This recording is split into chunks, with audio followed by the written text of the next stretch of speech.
The following was a recording done yesterday, Friday, the 22nd, with Steve Monette and Brother John.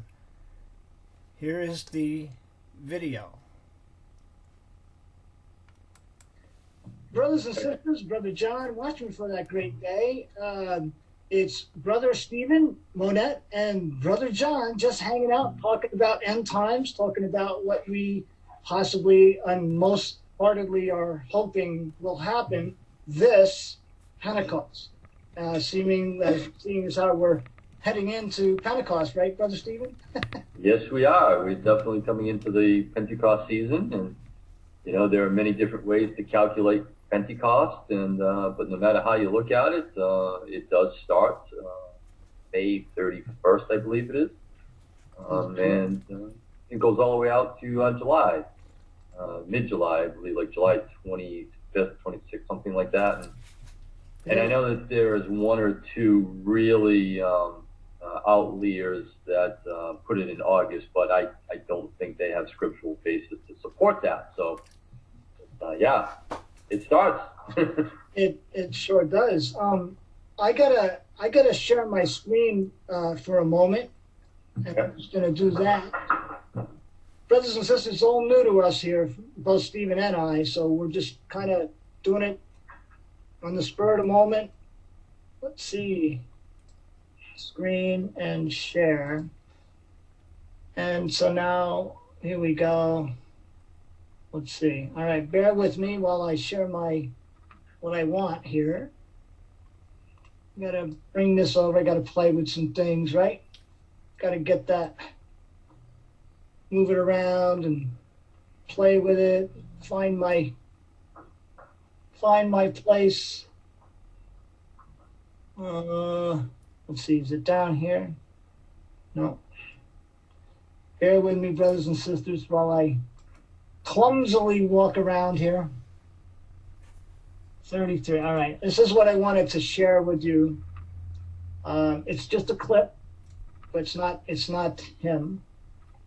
It's Bill Brizard at the 33-minute mark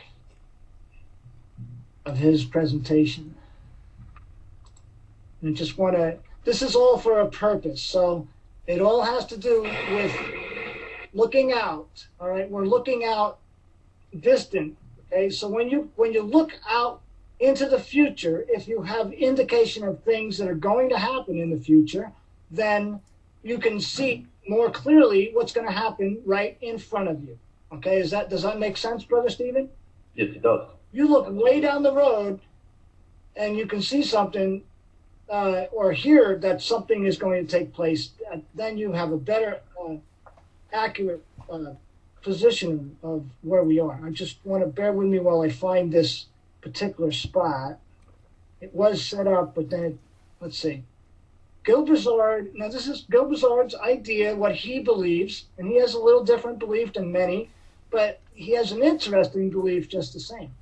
So I'm going to let this go and we'll see where we're at. I'm pretty sure I'm right in the area. Clear. We're in the times that it talks about. Now, how long is the times we have to wait? It's called Jacob's trouble. All right, here we go. Jacob's trouble, he believes, is 20 years, brothers and sisters. And Brother Stephen, he believes is 20 years because from the time that Jacob went to work for his father-in-law there and left and crossed over the Jordan, it was 20 years. So now listen to this, very interesting. This is all to set up what Brother Stephen and I are going to talk about, so bear with it. As long as Jacob's trouble, you go read the story of Jacob. Before he left his father-in-law, when he left, it was 20 years. He turned around and he told his father, I worked for you for 20 years before he crossed the Jordan. Yes. So Jacob's trouble is 20 years. Well, guess what? 2001, we have it in the Jerusalem Post where they declared Jacob's trouble started. All of the rabbis of Jerusalem. And they normally don't agree with anything, okay, together. But they agreed on that point because there's a book called the Book of Genealogy that's hidden from us, okay?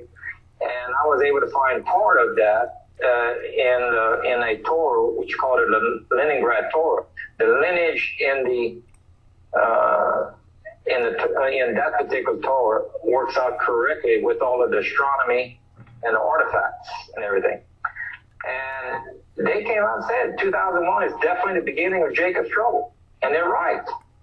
They're absolutely correct. So if 2001 is the beginning of Jacob's trouble, then 2021 is the end of Jacob's trouble. Look, I don't have a crystal ball to say for sure. I'm just saying it gives me great concern. Because we also have the moon lining up at the foot of Virgo. There's only two terms that I can find. So what he just said is the moon lines up with the foot of Virgo, and I explained this in my two-part video that I did some time ago. And are you seeing this, Brother Stephen? You okay with what you're seeing? Yeah. Okay. Yeah, sure. And so what I explained was that what Scotty Clark had found was a daytime sign because we had to see it on an actual program. That's the way we saw it, because if you look up during the day without having a program, you're gonna only see the sun.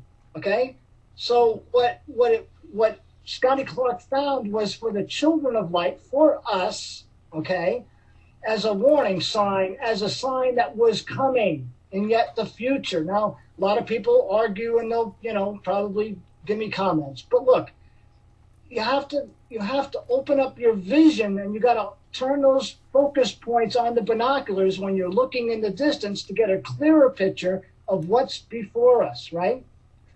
So what he just said is he sees that on a particular Starry Night program, okay, that this sign will be seen at night. It will not be during the day. And it's on Passover that the moon is at the foot of Virgo. It is a very rare occasion. The moon is always at the foot of Virgo on Feast of Trumpets. Every single year it's there. Always. Without fail. Every single year. But two times, he says, 2016, and the next one that he found was 2021 on Passover. Passover this coming 2021, 10 months or so from now, 9 months, 10 months, whatever, the moon will be under the foot of Virgo. That what he is proclaiming is that without having a crystal ball, without saying definitely whatever, because he's been wrong before, like we all have, but he's saying the moon is under the foot of Virgo. What he is saying is that is the optimal time on Passover for planet X to cross, the planet of the crossing. Now, let me see if there's a little more to it. Let's listen for a second. 2016, 2021. If there's another one, I haven't found it yet. If there's another, because remember, the Hebrew calendar actually is a floating calendar. It's associated with the moon. Very hard to look at all the possibilities, but I could not find another one. And before Jacob's trouble is ended. All right. Well, that's what I wanted you guys to hear. So I'm going to stop sharing and come back on the screen. So, Brother Stephen, what am I saying? Do you know what I'm saying? Because think about it. Next year, the planet of the crossing is going to be crossing, or at the very least, on the green file, which I did send you, didn't I? I sent you that. Yes, you did, yes. On that green file, it talks about a debris field will hit the Earth on the 28th of March, 2021. Now, it isn't estimated, but because of what Gil Brazard just showed us, which he is from finding the moon is at the foot of Virgo, that is so important. That would be the Revelation 12 sign that would be seen by the ones in the nighttime sky, okay, in the time of the night. And he positions that idea as the Earth at that time is slowing down, and it is a 12-hour delay. And being that it's a 12-hour delay, it's mid of that night, not midnight, but mid of that night, the mid of the darkness, the 12-hour delay. And on one side of the Earth, it's still sunshine.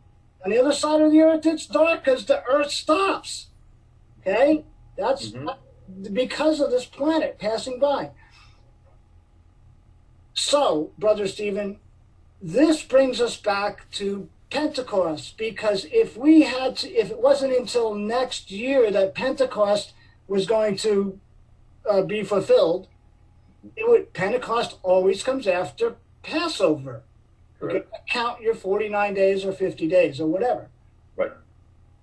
So as far as what the green file is saying, which by the way was for believing Christian some scientists or people that had worked at NASA that had retired but were believers in Christ, and were actually little things in that green file to point out the thing about, possibly the Lord return on these certain times, right? And they were trying to figure out according to the heavens as well. Mm-hmm. But with that little piece of information, also, do you remember the date that was in that file? Did you happen to see December 6th, 2023 in there, brother? Did you happen to see that? Yeah, I do remember something about that, yes. Listen to this. I'll put the other, I gotta share the screen for this, just to give it fairly simply. Let's see. Let me share my screen. Let me share the screen. Here we go. Bear with me again while I share the screen. Actually, I'll go over here. Okay, hold on. And then I'll change it. I'll bring this up, and I'll move this around, move that around. What I want to do is bring up. No, I don't want to bring that up. Bear with me a second. See, I'm a little clumsy at it, but I'll get it, brothers and sisters. Bear with me. This is important. I'm going to do the time date calculator, Billy. All right? What did I just tell you, Brother Stephen? December 6th, 2023. What did I just say in the beginning of this show, beginning of this broadcast? What was I saying? Look, we need to look ahead so we can see what's right in front of us. In that green file, they had calculated positions, they had everything. But this was the other date. So there's two estimated dates, approximate dates. One is 28 March 2021. The other one is December the 6th, 2023. Now, watch what happens when we take 1,290 days. Okay, remember, that's ahead. But we're going to subtract from you understand, was in the green file, December 6th, 2023, some kind of something, all right, something. Mm-hmm. At exactly 9 a.m. in the morning, some kind of major something, all right, I don't know what. Destruction, debris field, I don't know. But that was in there, this date. If we subtract 1,290 days, this is where it gets real interesting. Watch the date. Look at that date, brother. Look at that date. Doesn't even reach what we believe is Pentecost, does it? You see that? What is that? May? No, I can't see it, but I can't see the date, but I'll take your word for it. Can you see that now or not? No. You see my screen? I just see a picture of Paul Begley right now. Oh. All right, hold on. Hold on a second. Sorry. So I want everyone to be able to see this here. So I'll get rid of Begley. And we'll pull this down. We'll pull this one up. Now you see? Not yet, no. Huh. All right. Well, anyway, I'll tell you. If you take December the 6th, 2023, which was on that. Are you seeing me by any chance? You're seeing me, right? Oh, yeah. No, I can definitely see. How can you see? Yes. Do you see the thing? 12/6/2023, subtract 1,290 days. Look what you get. May 25th of 2020. So that should be very special to us because it's just, what? 1, 2, 3, 4 days from when they say Pentecost is. And even you, brother, you've been saying you don't really know when Pentecost is. They don't really. So just No, and that's, to me, that is been something that I've come to the conclusion over probably close to the past year now, is that Pentecost is without a doubt the most difficult feast day to calculate because of the, shall we say, the differences of translation that originates from Leviticus 23. Literally one word changes the entire translation. wow. If that one word is not translated correctly, you either end up with a 50-day count or you end up with a essentially 99-day count. So at the end of the day, who's right and who's wrong? And unless you are a Hebrew language scholar, it's nearly impossible for people like you and I to make that determination, which has led me to the conclusion that that's exactly what Jesus was speaking about when he said the words, man does not know the hour or the day. There you go. I was just going to ask you about that. That sounds a lot like no man knows the day or the hour. Exactly, and we don't. And the beautiful thing is, it's not, because we know that idiom also works with Feast of Trumpets. It does, and that idiom does come from man. Conversely, though, if you were to read Leviticus 23 with the feast days, the methodology that's used to calculate Feast of Trumpets is very, very clear. It's very clear indeed. So, is it possible that there's 1 or 2 day difference? Sure. I mean, depending on when you want to start counting and when you visualize the new crescent moon. But again, we're not talking a 50-day difference here, when it comes to calculating Pentecost. Right. So, yeah, it's difficult to calculate for Pentecost. It really is. So, all right, maybe you should, can you share your screen? Maybe you could put up something about the pattern that you found, because that's important to this little bit of, study as well. I don't know. The pattern is really interesting in that it was one of those things that I was never really looking for. It was something that I stumbled onto. That's the way. That's the way it goes, right? And that's the way God does things. I think. Yeah, and in all honesty, too, once I had the pattern, I really started to see it evolve right before my eyes, especially when we got to the part where the altar was dedicated in Jerusalem. And even it took me probably about close to 2 months before I realized that dedication was actually part of the pattern. The 7 months, right? You're talking about the 7 months from the time that Israel was 70 years old from 1948, right? That is correct, yes. Once that date happened, Brother Stephen is telling us that it was exactly 7 months to the time that they dedicated the altar. And this is in Ezra 3 or 2? Yeah, I mean, if you'd like, I can show the screen, I think. Go ahead. You know how to do that. You click on share the screen, and then you go to whatever screen you want to, and then you have to, manipulate, pull down, or whatever, and put your screen up that you want to show us. And I'll make you full screen when you put it up, because right now I have us gallery side by side,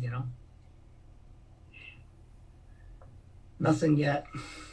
See, we're getting, brothers and sisters, we're learning. It's a Zoom thing, so you gotta have to do it a few times before you can get proficient at it. I have a Zoom meeting with sister. Go ahead, pull it up. It'll basically cover your screen when it comes up. So.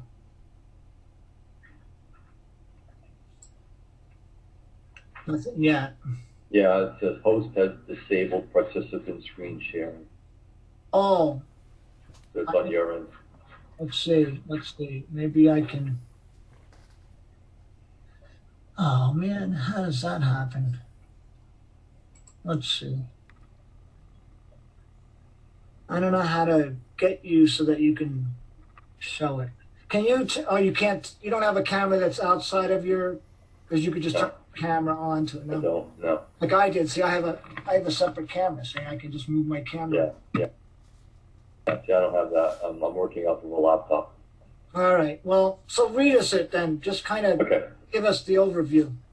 Well, it's actually quite simple. There is a pattern that was established and pretty well documented in the Old Testament that was specifically related to the years of captivity that Israel was sent into when they were,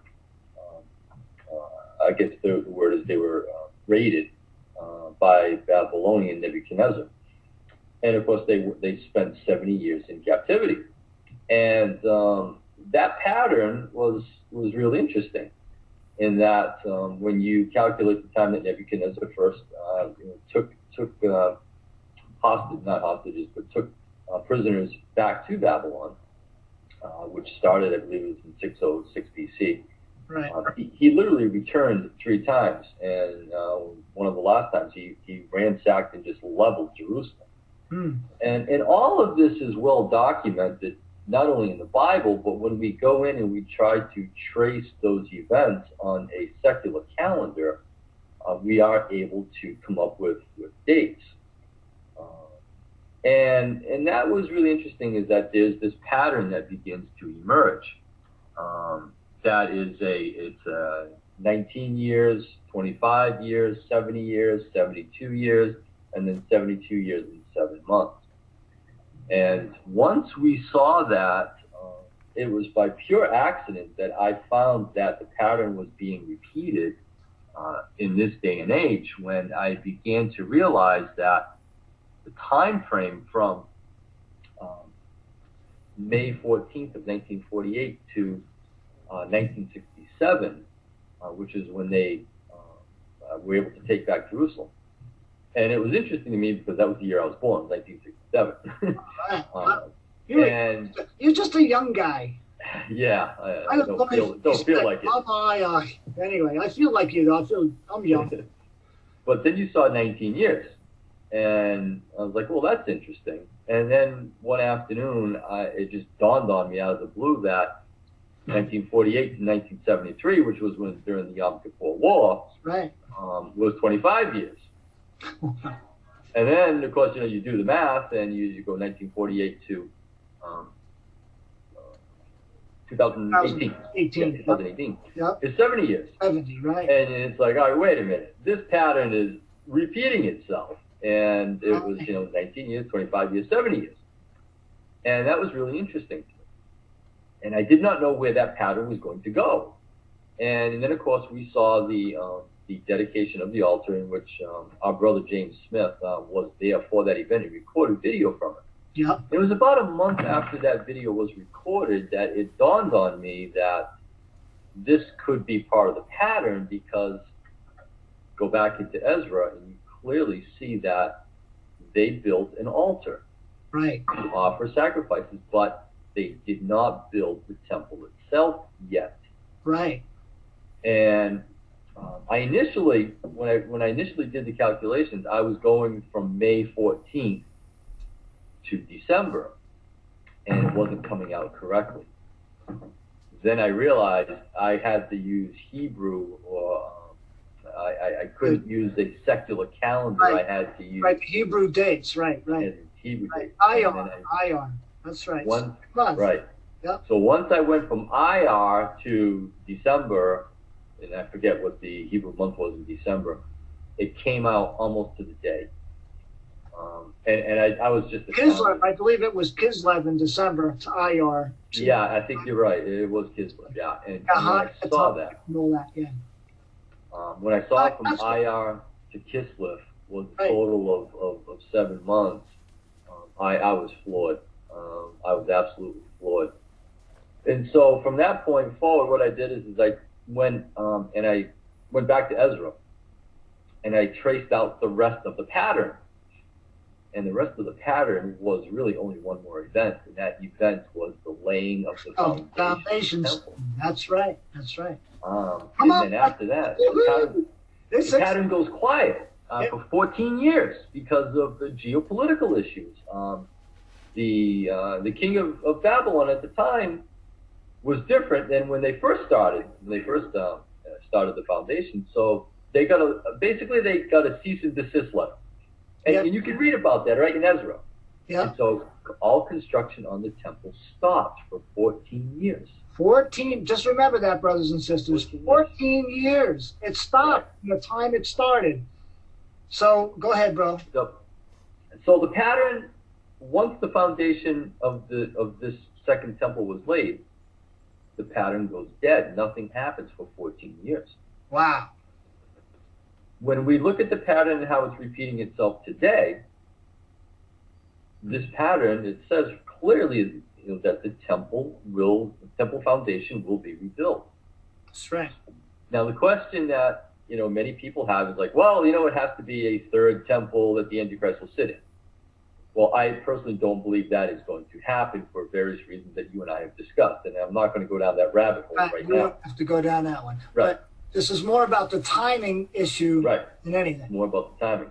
Right. And then I realized that this building of the temple foundation was going to land us in July of 2020.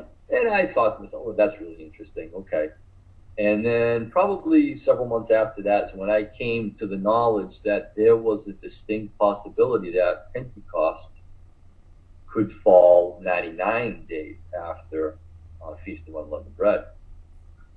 Well, I put those two events together. The temple foundation being built and the possibility of Pentecost falling essentially within the same month. Wow. And that was just, again, I was astounded even more by this. And I'm sitting there looking at this saying, like, what does this mean? What does it mean? We're still scratching our heads. Yeah. That's why we got no hair up there, because we're scratching all the time, right? Yeah. And I literally did not understand the meaning of this. And I even contacted our brother James Smith, which many of you may be familiar with. I know you are. Yeah, oh, for sure. And James and I had lengthy discussions on it, and we couldn't reach a conclusion either until, I probably, it was a couple of weeks after I spoke to him, it just dawned on me that Jesus was the cornerstone that the builders rejected. Amen. That was when I began to put two and two together that this could possibly be the foundation of the temple, which is Jesus Christ. Right, and which we are all part of. Exactly. Hallelujah. So once I started going down that path, I could clearly see that there was many verses. I think in my last video, I think I listed almost 6 of them that clearly prove that Jesus is the foundation. Yeah. Wow. So, what is going to happen? Come July, and when this possibility of Pentecost arrives, and this pattern comes to a conclusion, we don't know. And which actually could start even before we get to July. See, the whole thing is it's going to start according to what they believe, according to the Jewish layout, and that would start. Some people are saying Pentecost is starting around now. And there are some, yes. Some people are saying it starts on the calendar. It actually starts on the 29th. That's the first day. Yep. Pastor Sandy is saying it starts on the 2nd of June. I mean, see how it works, though, bro. It does. It does. No one really knows because you can't put your finger on it. So it's a day that no man knows, and that's what we're in that season, and it's exciting. And this is where I hope that people do not get upset or get disappointed when, excuse me, if let's just say on the 31st, or even the 29th was your earliest date, if they don't see Jesus in the clouds, I hope they don't get upset because that's it. We might be out of here before then. We're on that day. We don't know. We don't know when Pentecost is. And anybody that tells you they have a sure date of it, They probably have their own beliefs on it, which is perfectly fine. But, I come from a background where my dad, my grandfather, used to calculate the times of every high day, because my church that I grew up in since I was an infant would celebrate these high days. And my father and my grandfather were pastors in the church, and they would calculate this. So, I have a pretty good understanding of how this is all done. But at the end of the day, there are many calendars out there, and they're all man-made, which really adds to God's the calendar. And it finally, after 20-something years of studying calendars, I've come to the conclusion there is not one single man-made calendar that works. If you want to know the calendar, look at the stars. Amen. I am so happy that Dr. Barry R. has been doing a series on that. He's awesome. He's doing an awesome hilarious guy. I first found his video, and he's Mr. Bones, and he's off the wall, brothers and sisters. But he's what's it, Barry R, right? Dr. Barry. Dr. Barry R, AWE. Yep, I think that's his channel, right? Barry R. Yes. He's been a great supporter of me in the comment section of all my videos, and I know he has been with several others. He's only recently gone out and started making his own videos, and I think he's doing an awesome job. And boy, he got some information when it comes to the stars. Yeah. I think that's what God's calendar really is now. Right. It is, and that's what I was pointing to in the beginning with Gil Brazard, who is considered an amateur astronomer, even though he's done such amazing work, following this whole thing. He was a skeptic of Planet X. That's how he got into all this, and now he not only was a skeptic, but when he found, and he went through the 1150 white paper of the Chinese who took the greatest records, and they tracked it, and amazing. So what are you saying has the belief that he has of all of these different times that he points to the Bible is, I would say, is accurate to within 99.9% of the time. What his own personal belief is about, you have to get in the plane and get over to Israel and be over there at the Mount of Olives to meet the Lord as a Shabbat or Pentecost, full feast this year, Rosh Hashanah. Get over to Israel, because you have to wait from that time until I'm not so sure about. Because I can't see, if everybody could do it, I can't see all the millions of people going over to meet the Lord at his coming. Because we would. If it was necessary, we would do that, all right? And we can even take that one step further. That's just not going to happen in today's day and age, especially after this COVID virus. Right. World travel is going to be significantly different than what it was, 5 months ago. That's correct. So, but anyway, do I foresee 1 million people dropping down into Tel Aviv airport? No, I don't think so. But maybe 500,000. 500,000. I don't even see that. At any rate, there's a lot more brothers and sisters, even at the fringe area, that believe in the rapture, that are waiting for the Lord to come. People who don't get the chance to watch videos, okay? There aren't, a lot of poor people in the world that believe on Jesus. They believe on the rapture, okay? Sure. Everybody gets a chance to watch videos. But for us that are blessed in this country to make videos, to watch videos, we should be looking up, because I'm telling you, brothers and sisters, the way it is right now, it's difficult. Difficult for Brother Stephen, difficult for myself. Yeah, right? These are some very interesting times, and I think that this is a perfect example of where the Bible, actually Jesus tells us we will go through periods of tribulation. It's a must. I believe it's Acts 14:22, I think it is, where it says entrance into the kingdom requires that we go through tribulation. Yeah, well, we're going through it. We're going through it. There's no doubt about it, but we won't go through the tribulation. Well, no, I think the better term is, in the more accurate terminology from the Bible, is that we are not appointed, nor will we see the wrath of God. There we go. And that, to me, is just how we interchange those two words today has led to more confusion Right. regarding Bible prophecy. Yeah, it's at the end of the day, we have to go through tribulation as the body of Christ. We have no choice. But we're not going to see the wrath of God. So that's a good thing. You know. Well, it's 5:04, brother. I think we'll. What do you think? We'll call it a quit. Sure. I think we got the message out. I think that was the main thing, that we got out what we needed to say, show the pattern, show the thing that's going to happen, and all that. So, brothers and sisters, let me see if I can give a quick blast on the shofar. So take your earbuds on if you got them in. Take them.